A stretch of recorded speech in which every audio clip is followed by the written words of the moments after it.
네, 조국 법무부 장관이 취임 직후부터 검찰 개혁 추진에 속도를 내고 있습니다. 이런 가운데 검찰은 이른바 조국 가족들이 투자한 사모펀드 의혹의 핵심 인물로 알려진 조국 장관의 오촌 조카를 체포하면서 수사에 속도를 내고 있습니다. 네, 오늘 두 분의 전문가 모시고 이야기 나눠보도록 할 텐데요. 배종호 세안대 교수, 이상휘 세명대 교수 나오셨습니다. 어서 오십시오. 안녕하세요. 안녕하십니까? 안녕하세요. 예, 명절 때 나와주셔서 고맙습니다. 네.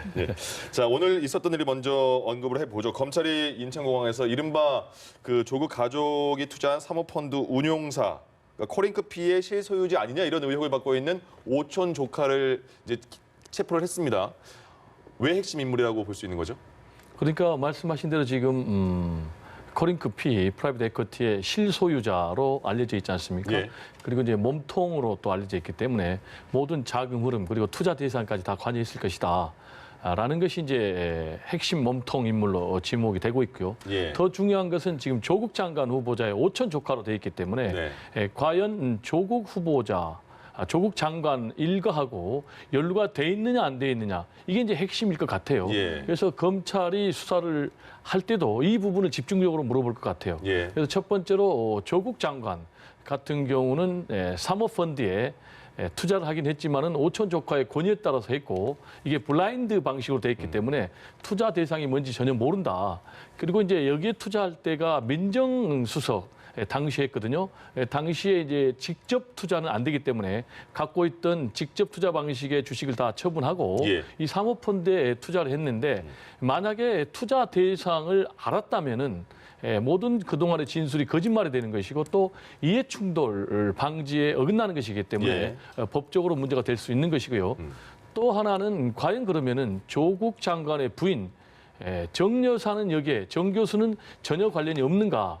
라는 것이 또 수사 대상이 될 것 같아요. 왜냐하면은 이 코링크 프라이빗 에쿼티가 인수했던 WFM이라는 그 업체가 있습니다.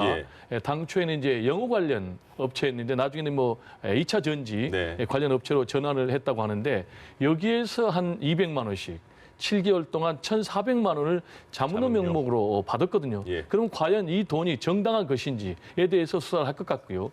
그리고 또 투자를 했던 업체로부터 10억여 원의 돈을 다시 돌려받았어요. 그래서 이 돈을 왜 돌려받았는지 그리고 이 돈을 돌려받아서 과연 어디에 썼는지 이 부분에 대해서 검찰이 집중적으로 추궁할 것 같고요. 그리고 왜 해외로 도피를 했는지 그리고 이제 말맞추기 의혹이 있으니까 왜 말맞추기를 했는지 시도를 했는지 그리고 또 증거인멸은 없는지 이 부분에 대해서 검찰이 집중적으로 조사할 것으로 보입니다.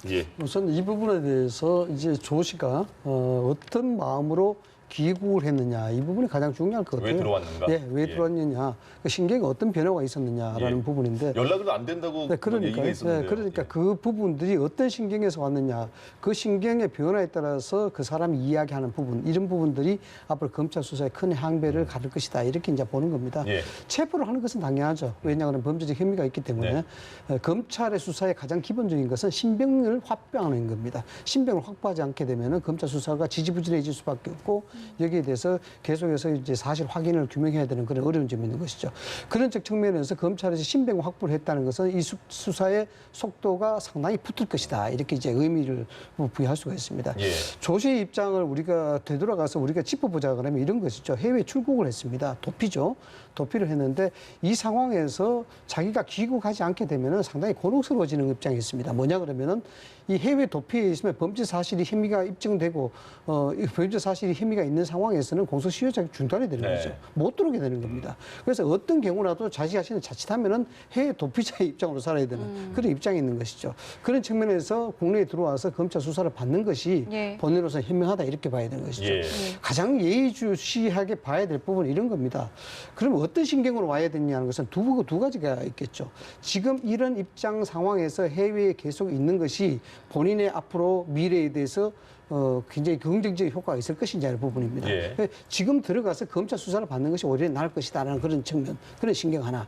그 다음에 뭐 두 번째로서는 뭐 시체말로 이런 얘기가 되겠죠. 조국 장관 구하기에 내가 버티는 것이 오히려 내가 살아가는데 좀 더 도움이 될 것이다. 이런 두 가지 신경이겠죠. 두 가지 신경인데 제가 봐서는 지금 현재 상황으로서는 두 번째, 즉 조국 장관은 어떤 형태로든지 여기에 대해서 좀 보호를 해야 되겠다. 이런 측면보다는 실질적으로 공소시효 중단이 된다든가 혐의적 사실, 더군다나 관련자들이 이미 검찰 수사를 다 받았는 상황이거든요. 예. 그리고 해외 동선은 검찰 수사에서 다 파악이 됩니다. 그렇기 때문에 아마 피해 다닐 수 있는 부분 자체가 굉장히 협소해졌다.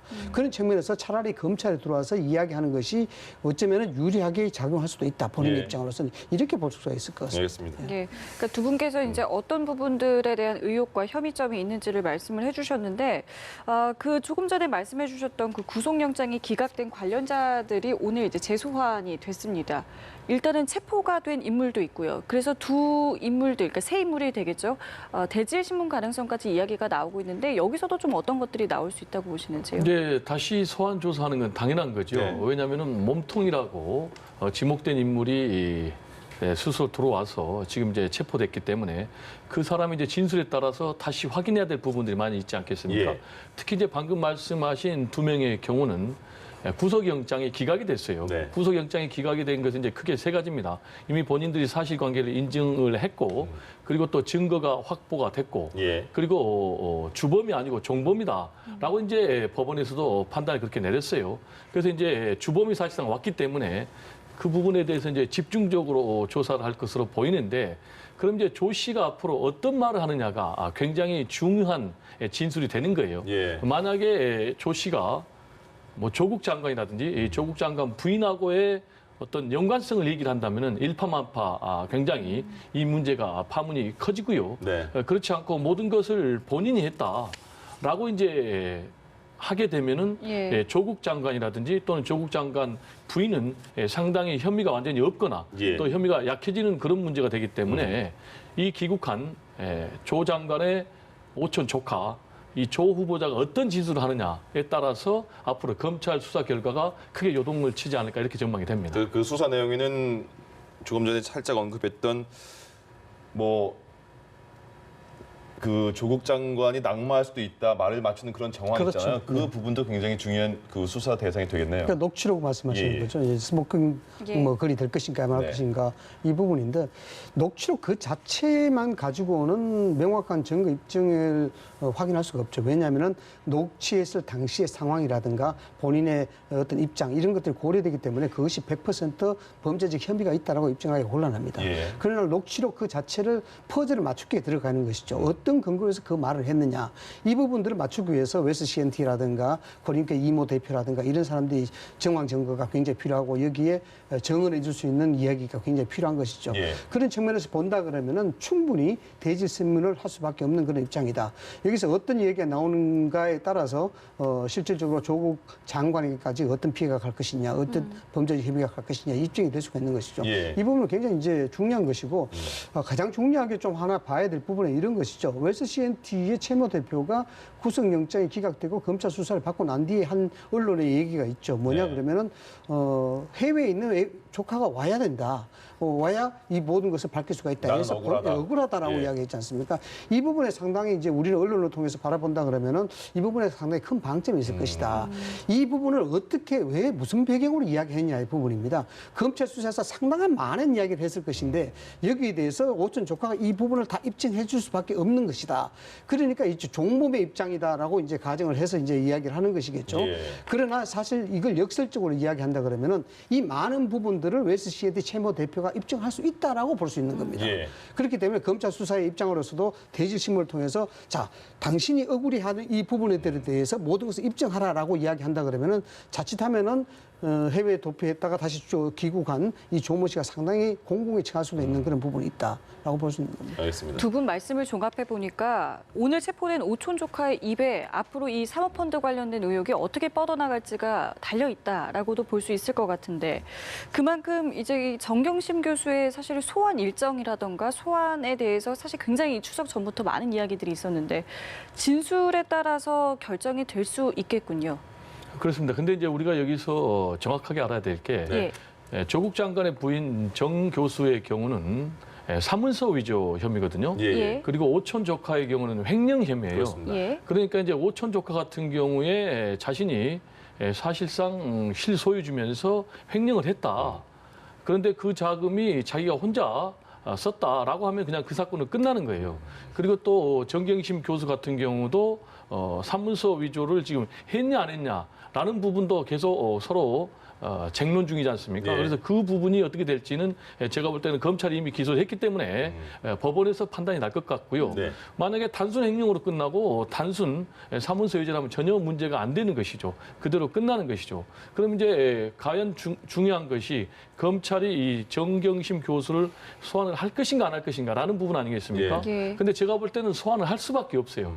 왜냐하면 검찰도 지금 공소시효 만료 때문에 청문회 당일날 조 후보자였죠, 당시에 부인을 전격적으로 기소하는 네. 그런 이제 초유의 일이 벌어졌는데 소환 조사 없이 했기 때문에 지금이라도 불러야 되는 거예요. 예. 그래야 이제 조서를 꾸밀 거 아닙니까? 그리고 정계심 교수 같은 경우도 방어권 행사를 주장을 하고 있거든요. 예. 그러니까 이제 당연히 소환해서 진술을 받아서 조사를 해야 되는데 예. 그럼 이제 언제 할 거냐라는 것과 관련해서는 지금 그동안에 청문회하고 임명하고 또 지금 추석 연휴이기 때문에 못 예. 불렀지 않습니까?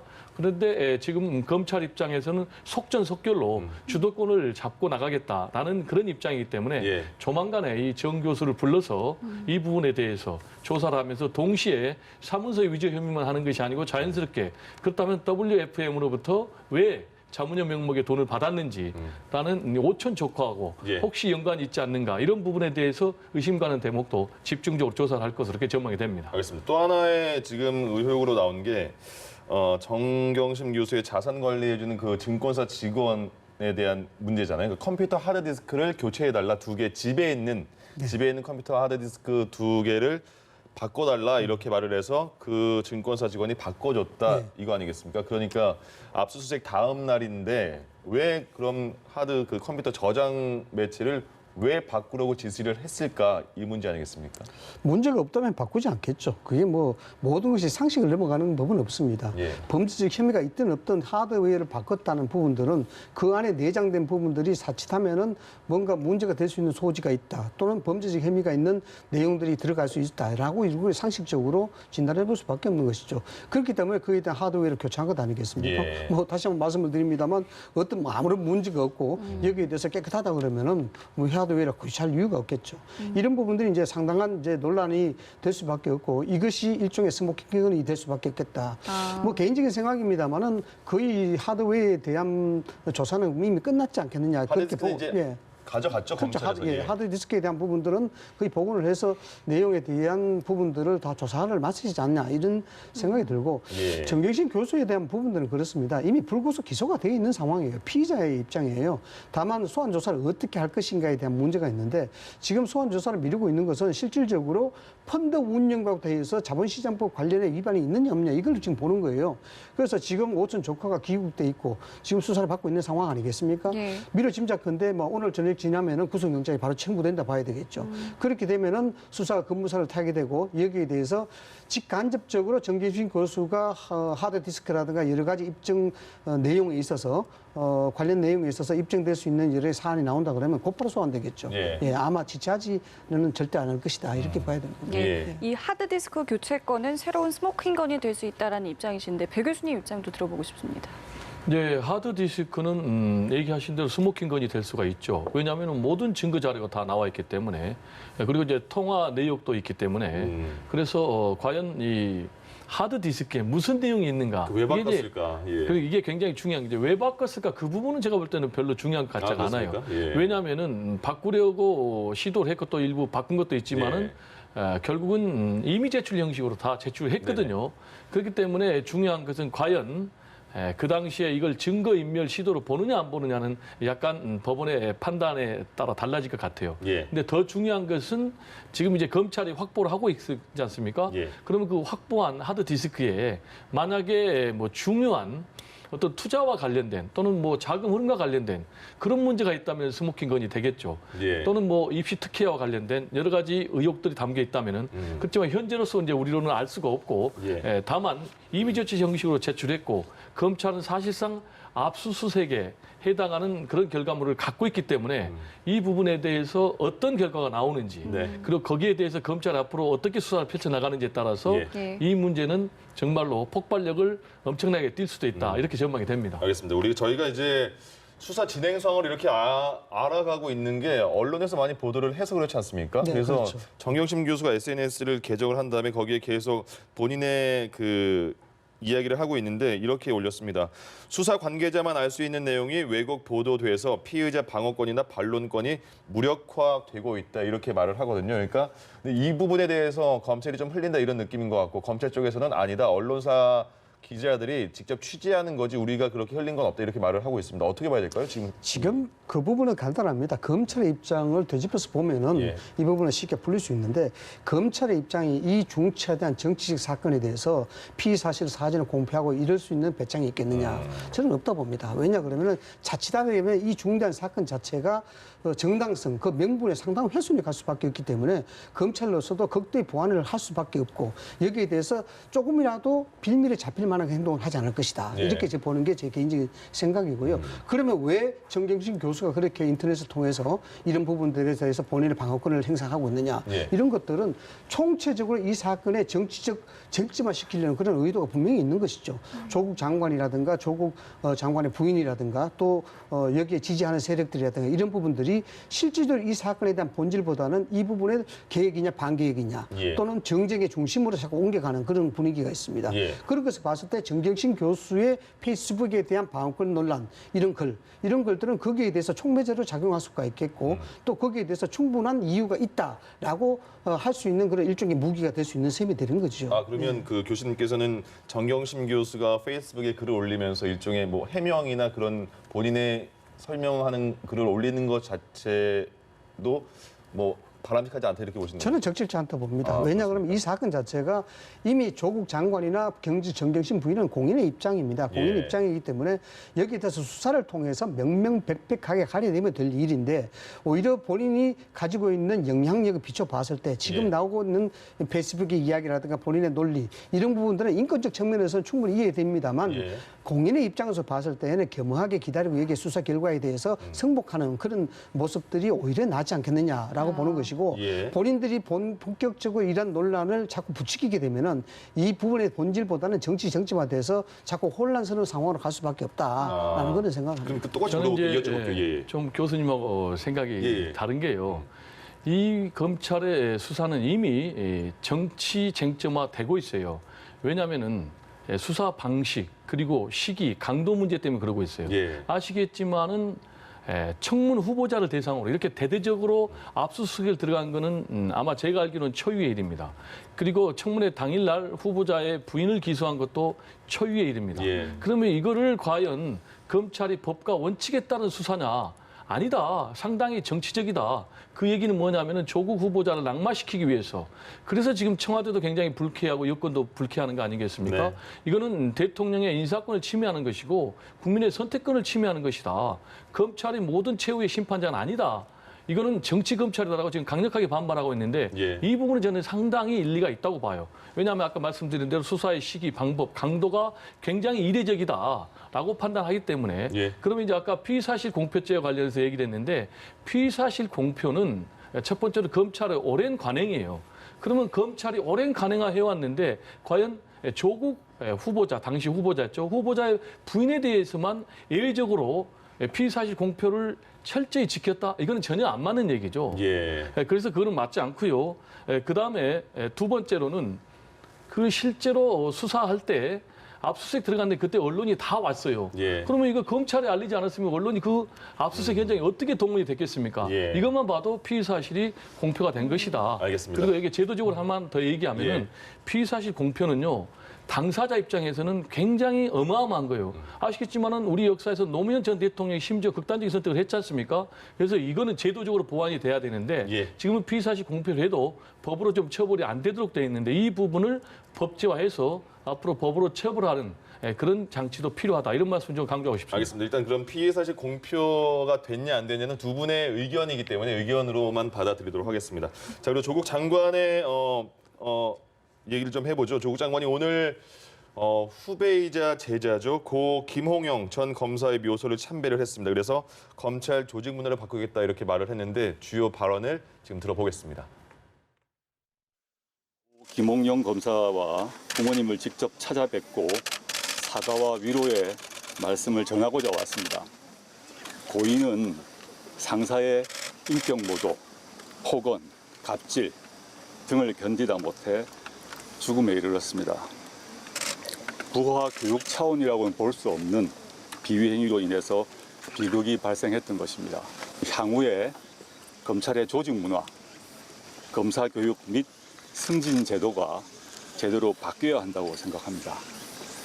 이런 문화와 제도가 바뀌고 이런 비극이 재현되지 않아야 김홍영 검사의 죽음은 헛되지 않을 것입니다. 다시 한번 고인의 명복을 빌면서 부모님께 깊은 위로의 인사를 올리고 싶습니다. 네, 조국 장관이 임명이 되고 나서요. 첫 번째로 검찰개혁 추진 지원단을 만들었고 두 번째로 검찰의 직접 수사 축소 방안을 만들었습니다. 그리고 지금 보신 것처럼 지금 묘소가 본인의 후배이자 제자인 그런 전 검사인데 30대 초반의 나이에 극단적인 선택을 했습니다. 여기서 가서도 검찰 개혁을 얘기한 거잖아요. 어떤 의미로 받아들일 수 있을까요? 그 뭐 계획이라는 것이 여러 종류가 있습니다만 실질적으로 뭐 제도가 뒷받침돼야 되는 계획도 있겠고 네. 국민들의 정서를 자극을 해서 감성적으로 이 부분들이 여론화돼서 하는 그런 계획도 있겠죠. 그러나 조국 장관이 이야기하는 계획 자체는 앞으로 그에 대한 동력을 받을 수 있을지는 굉장히 의심스럽습니다. 왜냐 그러면은 그 계획에 대한 메시지가 힘을 받기 위해서는 메신저가 깨끗해야 됩니다. 그 메신저가 깨끗하지 않으면 메시지 자체가 잘못되는 것이죠. 그게 형법 이론상 독수 독과 이론이라고 이야기합니다. 그것이 나쁜 나무에 나쁜 과일이 열릴 수밖에 없다 이런 것이죠. 그러나 뭐 좀 더 두고 봐야 되겠죠.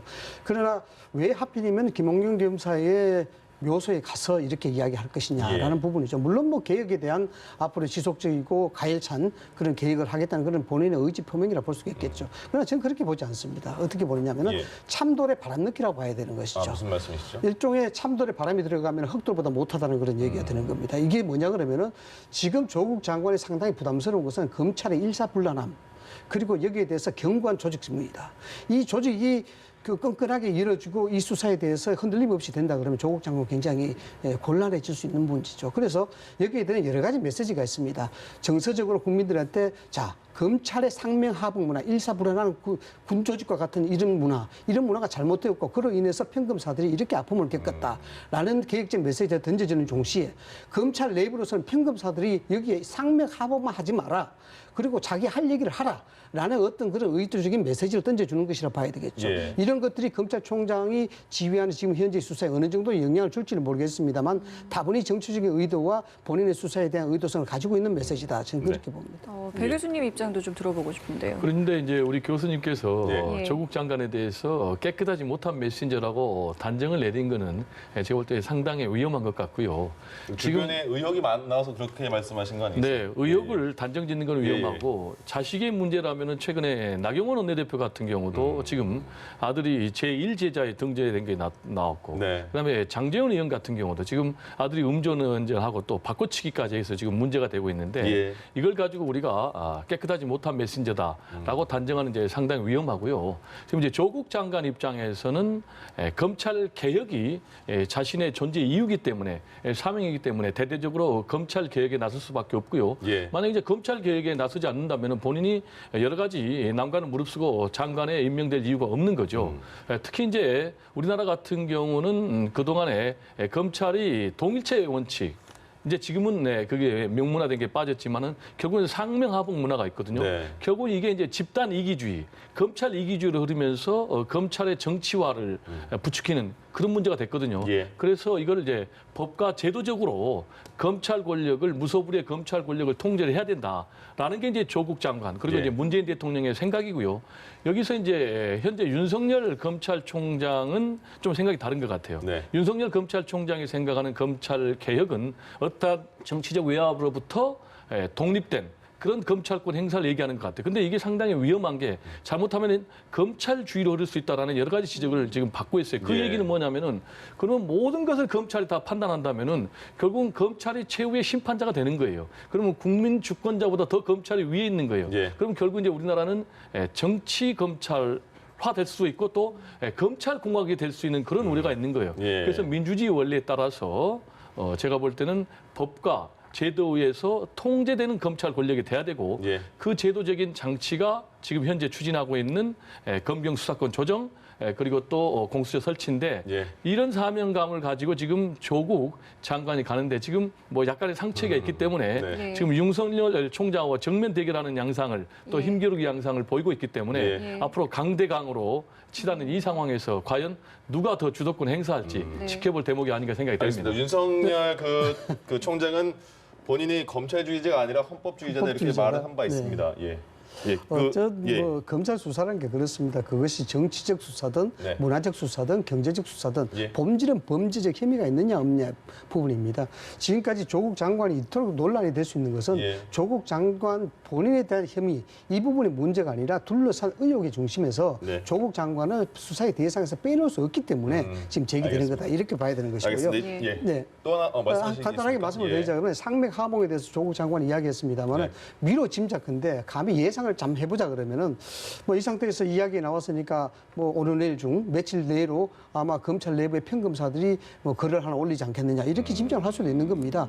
자, 상맥 하보에 대한 문화 그리고 검찰 내부의 어떤 일사불란함 이런 것들이 검찰 내부의 인권이라든가 검찰 내부의 질서 문화 자체를 교란시킬 수 있고 예. 억압시킬 수 있다. 뭐 이런 얘기가 나오겠죠. 알겠습니다. 이번 정치권으로 한번 가보도록 하죠. 황교안 대표가 1인 시위를 계속 그 연휴에 하고 있습니다. 오늘도 잠시 후에 6시에 서울역에서 또 1인 피켓 시위를 하는 것 같은데요.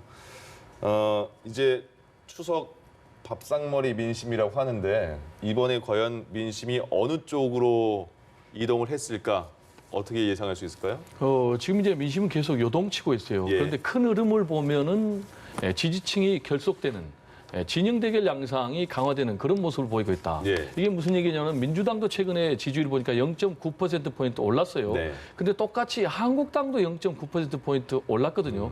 이 얘기는 조국 정국을 거치면서 민주당 지지자들은 민주당을 더 지지하고 예. 또 한국당 지지자들은 한국당을 더 지지하는 양상을 보이고 있다. 이건 사실 국가적으로 볼 때는 좋지 않은 문제죠. 예. 왜냐하면 진영 대결화 때문에 이제 확증 편향에 사로잡혀가지고 자기가 보고 싶은 것, 생각하고 싶은 것만 진심으로 받아들이기 때문에 선악을 판단할 수 있는 기준이 굉장히 애매해지는 거죠. 예. 그리고 갈등과 분열이 심화되니까 이런 거는 결국에 정치 지도자들이 해결될 문제인데 이런 상황에서 지금 황교안 대표는 이번에 추석 연휴에도 장외 집회 그리고 1인 시위 또 오늘도 한다는 거 아니겠습니까? 그러게요. 6시에. 예. 그리고 또 15일 날 또 장외 집회가 예고가 돼 있는데 지금 이제 황교안 대표는 왜 이렇게 장외 집회를 계속 하느냐라는 것과 관련해서는 일단 본인이 예. 원외이기 때문에 존재감을 부각시킬 수 있는 장이 장이다라는 판단. 그래서 이걸 통해서 본인이 계속 전국의 야권의 주도권을 잡아야 되겠다라는 예. 그런 이제 생각이 같고요. 예. 그리고 또 동시에 지지층을 결속시키겠다라는 알겠습니다. 것인데 예. 문제는 가장 중요한 것은 그럼에도 불구하고 민주당에서 이탈한 지지 세력들이 한국당으로 가지 않는다는 거예요. 예. 이 부분에 대해서 좀 근본적으로 반성을 해볼 알겠습니다. 대목이 아닌가 생각이 됩니다. 그럼 마지막으로요, 이제 교수님 그럼 황교안 대표가 지금 말하고 있는 게 야권의 반조국 네. 연대를 형성하자 이런 거 아니겠습니까? 네. 가능하겠습니까? 그래서 이제 두고 봐야 되겠죠. 문제는 이제 여론의 향배입니다. 예. 이 부분에 어느 정도 폭발성을 갖고 있느냐에 대한 그런 부분이 되겠죠. 뭐 야권의 입장으로서는 지금 장외 투쟁이든지 가능할 수 있는 수단을 다 강구할 수밖에 없겠죠. 왜냐하면 국가적 정체성이 위협을 받고 있고 정의적 가치 자체가 위협을 받고 있는데 예. 이걸 정치의 야당이 가만히 있다 그러면 이거 말이 안 되겠죠. 그러나 이 부분에 대해서 황교안 대표가 많은 것을 내려놔야 될 겁니다. 이 부분에 대해서 좀 더 소위 말해서 이제 깃발 아래 뭉치게 하려고 그러면은 본인이 뭔가 내려놔야 되는데 그 본인이 무엇을 내려놔야 될 것인가에서는 아마 본인 스스로가 답을 좀 찾아야 되지 않느냐 이렇게 네. 보는 것이고 예. 이것이 촛불 시위하고 다른 양상 자체가 촛불 시위 당시에는 시민단체들이 상당히 많이 가세를 해줬어요. 네. 그리고 난 다음에 정치권이 합류를 했습니다. 그래서 상당히 뭐 사회적 공분이 있었기 때문에 그 이유가 되긴 하겠지만은 그 폭발력이 상당히 조직적으로 잘 붙어줬습니다. 예. 그러나 지금 같은 경우에는 정치권이 먼저 앞장서는 듯한 그런 모습을 많이 보이고 있거든요. 예. 그런 측면에서 이것이 앞으로 확장성을 가지고 있을 것인가에 대해서는 검찰의 수사 결과가만이 이야기해 줄 것이다. 저는 그렇게 봅니다. 알겠습니다. 알겠습니다. 저희 두 분 말씀 여기서 마무리 짓겠습니다. 예. 배종호 세한대 교수, 이상의 세명대 교수와 함께했습니다. 말씀 고맙습니다. 고맙습니다. 네, 감사합니다. 예.